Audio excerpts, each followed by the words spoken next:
خانن سبا چې کوم کامن کنفیوژن دی هغه دا دی چې آیا موږ بغیر د انویسټمنټ نه بغیر د پیسو نه خپل یو حلال کاروبار شروع کولی شو که نه.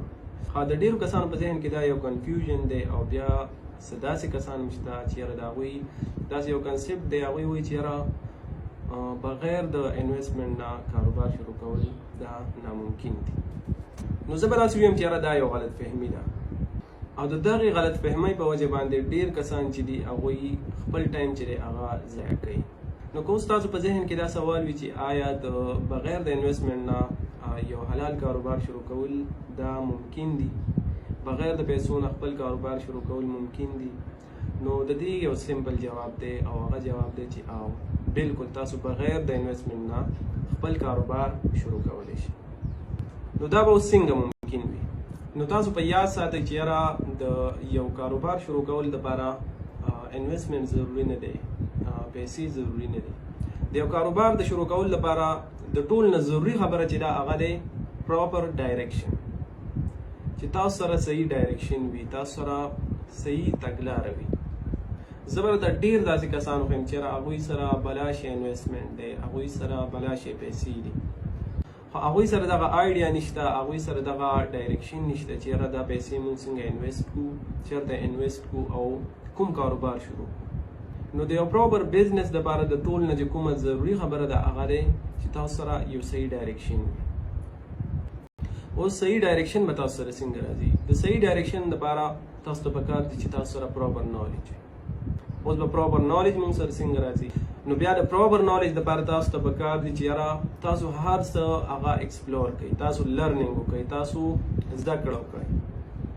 فار ایگزامپل تاسو فزیکل بزنس شروع کول غواړئ یا آنلاین بزنس شروع کول غواړئ، نو د دې باره کې تاسو لرنینګ کوئ، هر څه چې دی هغه تاسو ایکسپلور کړئ. چې کله تاسو هر څیز ایکسپلور کول شروع کړل، تاسو لرنینګ شروع کو، نو اټومیټیکلی چې ستاسو ټولې لارې چې دي هغه به کولاو شي. که زه تاسو ته خپله خبره وکړم نو په سټارټ کې ما سره یو پیسه هم نه وه، خو دومره وه چې یاره ما هر څه ایکسپلور کړي وه، ما لرنینګ کړی و، ما سره نالج و او ما سره بزنس آیډیا وه.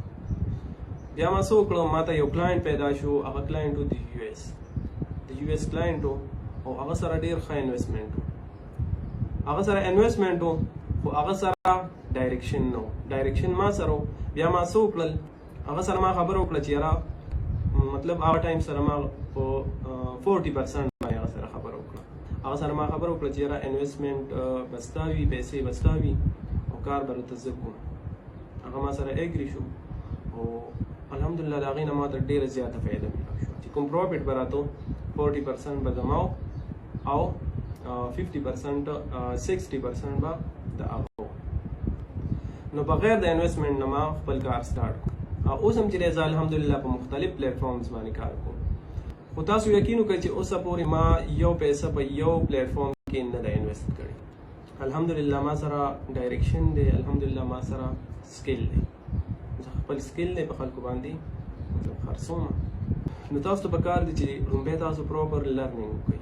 چې کله تاسو لرنینګ وکړئ بیا تاسو سره بلا شی لارې دي، مطلب تاسو بیا کلاینټس دپاره کار کولی شئ، مختلف سروسز ورکولی شئ.